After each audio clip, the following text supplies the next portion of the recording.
اور جب تم نے کہا کہ موسیٰ ہم سے ایک ہی کھانے پر صبر نہیں ہو سکتا تو اپنے پروردگار سے دعا کیجئے کہ ترکاری اور ککڑی اور گیہوں اور مسور اور پیاز وغیرہ جو نباتات زمین سے اگتی ہیں ہمارے لیے پیدا کر دے۔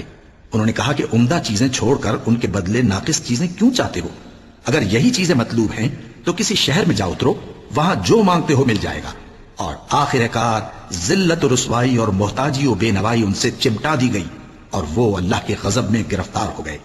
یہ اس لیے کہ وہ اللہ کی آیتوں سے انکار کرتے تھے اور اس کے نبیوں کو ناحق قتل کر دیتے تھے، یعنی اس لیے کہ نافرمانی کیے جاتے اور حد سے بڑھے جاتے تھے۔ جو لوگ مسلمان ہیں یا یہودی یا عیسائی یا ستارہ پرست، یعنی کوئی شخص کسی قوم و مذہب کا ہو، جو اللہ اور روز قیامت پر ایمان لائے گا اور عمل نیک کرے گا تو ایسے لوگوں کو ان کے اعمال کا صلہ اللہ کے ہاں ملے گا اور قیامت کے دن ان کو نہ کسی طرح کا خوف ہوگا اور نہ وہ غمناک ہوں گے۔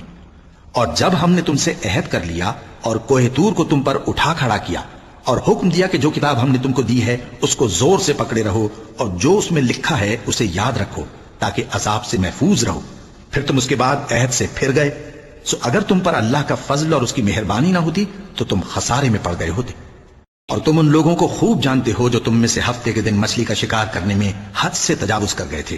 تو ہم نے ان سے کہا کہ ذلیل و خوار بندر ہو جاؤ،